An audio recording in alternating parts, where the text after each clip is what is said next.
The Sonoma Coast AVA is the largest AVA in Sonoma County. It really could be broken down into 10 different little AVAs because it is so large and covers such a large area. But it starts up on the Mendocino County border, and it kind of traverses down the coast, the coastal mountains. It encompasses all of Russian River and Chalk Hill AVA, and then comes down south here out of Petaluma towards the San Pablo Bay.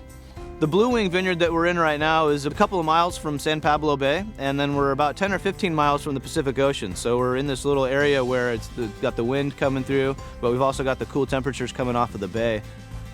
We've had a relationship with Kip since 2000. He's the dairyman who ran this dairy ranch for basically his whole life. He grew up here.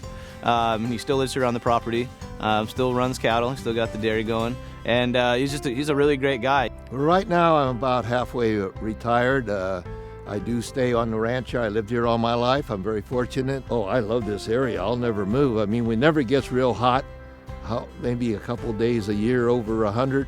Never gets snow. Very seldom does it even get under 32. And it's an ideal area. It's God's country.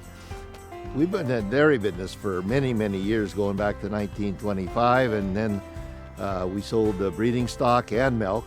And then in about 2000, Rodney Strong came along, and we were able to work with them on the vineyard that they now call Blue Wing. Yeah, Rodney Strong shares with Kip the love of the land, the love of the farming. He's just so invested in the land. He spent his whole life here, and he just really wants to know what's going on and just know that he's doing everything he can to produce the best wines that we can.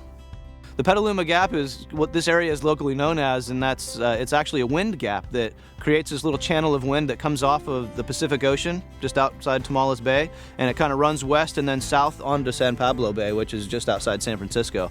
And it's a perfect little path for the wind to go. So this whole area is very unique in that aspect. The Sonoma Coast is known for Pinot and Chardonnay predominantly because it's so cool out here. They get a lot of hang time. Typically up in the upper Russian River, we'll pick Pinot in late September, early October. Down here, we're picking middle to late October on Pinot Noir. And that has a great effect on the outcome of the wine.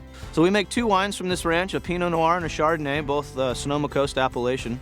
And the Pinot Noir and the Chardonnay both are characterized by very bright acidity.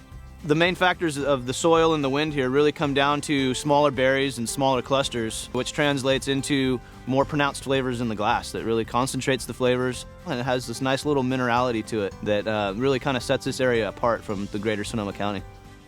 It's a beautiful area where you can look out here and see it. A lot of green throughout the year. I love it here, and I'll never move. I mean, I was born here and I'm going to be here at the last day.